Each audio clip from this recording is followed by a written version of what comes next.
நீங்கள் ஒரு வேளை ஒரு பேட்டர்னில் ரிப்பீட்டட் பேட்டர்ன்லேயோ எதுலையாவது வந்து லைக் என்ன சொல்கிறது, ஸ்டக் ஆகிருந்தீங்க. எனக்கு வந்து நான் ஒரே மாதிரி தான் இருக்குது, போன வருஷமும் இந்த வருஷமும் நோ சேஞ்சஸ், நான் இப்படி தான் என் லைஃப் ஃபுல்லாக இப்படி தான் இருக்குது அப்படின்னு நினச்சிட்டு இருந்தீங்கன்னா, அந்த பேட்டர்னை கூட ஐடென்டிஃபை பண்ணி ஓகே இந்த இடத்துல இருந்து தான் இந்த பேட்டர்ன் ஸ்டார்ட் ஆயிருக்கு, ஸோ அங்கே என்ன நடந்தது அப்படின்னு நீங்களே வந்து உங்களை எக்ஸாமின் பண்ணி அதுலேருந்து எப்படி வெளியே வருது எல்லாமே இதில் ஒரு ஃபஸ்ட்டு ஒரு அடித்தளமாக இருக்கும், ஒரு பேஸாக இருக்கும் இந்த பிரெயின் டம்பிங்கிறது.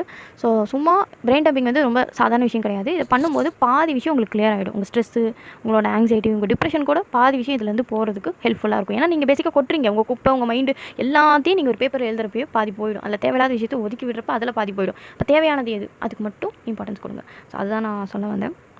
செல்ஃப் அக்செப்டன்ஸுக்கும் செல்ஃப் க்ரோத்துக்கும் ரொம்ப ஹெல்ப்ஃபுல்லாக இருக்கும். ஸோ இது பண்ணுங்கள், பிரெயின் டம்ப் பண்ணுங்கள். உங்களுக்கு பேசிக்காகவே எனக்கு பிரெயின் டம்ப்லாம் பண்ண தெரில, எனக்கு நானே கொஷின்ஸ் கேட்டுக்க தெரில, அதுவும் தெரிலனா கூட ஓகே தான்.